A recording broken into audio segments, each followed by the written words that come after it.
নমস্কার দর্শক বন্ধুরা, welcome to Bong football info. তো বন্ধুরা, আগামীকাল কলিঙ্গ সুপার কাপে ইস্টবেঙ্গলের প্রথম ম্যাচ শুরু হচ্ছে হায়দ্রাবাদ এফসির বিরুদ্ধে।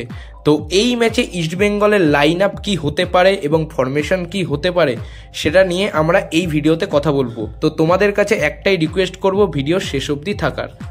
তো বন্ধুরা, কাল দুপুর 2টোর সময় কলিঙ্গ পিচ 1-এ হায়দ্রাবাদ ও ইস্টবেঙ্গলের ম্যাচটি হবে, যেটা আমরা জিও সিনেমায় সম্পূর্ণ ফ্রিতে দেখতে পাবো। তো বন্ধুরা, আমরা ইস্টবেঙ্গলের লাইন আপের কথায় তো আসবই, তার আগে আমরা যদি 2023 সালে ইস্টবেঙ্গল বনাম হায়দ্রাবাদের লাস্ট 3টে ম্যাচের হেড টু হেড দেখি, সেখানে ইস্টবেঙ্গল একটা ম্যাচ জিতেছে, হায়দ্রাবাদ একটা ম্যাচ জিতেছে ও একটি ম্যাচ ড্র হয়েছে।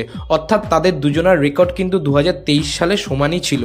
তো বন্ধুরা, লাস্ট 3টে ম্যাচের হেড টু হেড সমান থাকলেও কালকের ম্যাচে হায়দ্রাবাদের তুলনায় ইস্টবেঙ্গল অনেকটাই এগিয়ে থাকবে, কারণ হায়দ্রাবাদ এখন অনেকটাই ফিনান্সিয়াল কন্ডিশনের জন্য ভুগছে এবং তাদের টিমের গুরুত্বপূর্ণ প্লেয়ার ও কোচ দল ছেড়ে দিয়েছে। এছাড়াও কিছু কিছু প্লেয়ার রয়েছে যারা হায়দ্রাবাদ ছেড়ে অন্য দলে ঢুকতে চায়। তো বন্ধুরা, এবার আসি আমাদের মতে কালকের ম্যাচের জন্য ইস্টবেঙ্গলের প্রবাবেল লাইন আপ কী হতে পারে। বন্ধুরা, আমরা জানি কার্লোস কোয়াদ্রাত এই সিজনে বেশিরভাগ ম্যাচেই ইস্টবেঙ্গলকে 4-2-3-1 ফরমেশনেই খেলিয়েছে। তো এই ম্যাচের জন্য আমরা একই ফরমেশন রেখে টিমটাকে সাজাচ্ছি। তো গোলে অবশ্যই প্রভসুকান সিঙ্গিলকে দেখা যাবে, লেফট ব্যাকে নিশু কুমার, কারণ মন্দার রাও দেশাইয়ের একটা চোট রয়েছে, তো এই ম্যাচে নাও খেলতে পারে।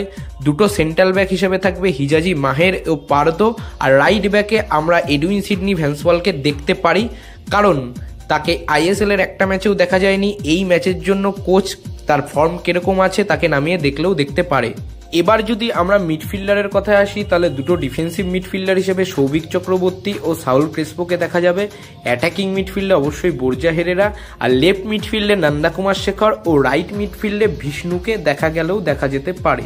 এবার যদি আমরা ফরওয়ার্ডের কথায় আসি, তাহলে ক্লেটন সিলভাকে অবশ্যই কোচ স্টার্ট করাবে, কিন্তু জাভিয়ার সিমেরিও তোরোকে কোচ কিভাবে ব্যবহার করবে সেটার দিকেই আমাদের সবার চোখ থাকবে। এছাড়াও বন্ধুরা, আমানসিকে, জেসান্টিকে, গুইতে এদেরকে চান্স দেওয়া হয়েছে সুপার কাপের জন্য। এদেরকে কোচ কিভাবে ব্যবহার করবে সেটার দিকেও কিন্তু আমাদের সবার নজর থাকবে। বন্ধুরা, আশা করব ইস্টবেঙ্গল তাদের প্রথম ম্যাচ জিতে সুপার কাপের অভিযানটা শুরু করবে, কারণ এই সুপার কাপ খুবই ইম্পর্টেন্ট একটা টুর্নামেন্ট। এই টুর্নামেন্টটা জিতলে এএফসি কাপ খেলার একটা সম্ভাবনা থাকবে অনেক দিন পর ইস্টবেঙ্গলের জন্য। তো দেখা যাক কি হয়। আর কালকের ম্যাচে ইস্টবেঙ্গল কত গোলে জিতবে বা হারবে সেটা তোমরা কমেন্ট করে জানাও। আর সবশেষে একটা কথাই বলবো, ভিডিওটা ভালো লাগলে লাইক করে দাও, শেয়ার করে দাও। তো আজকের মতো টাটা, বাই।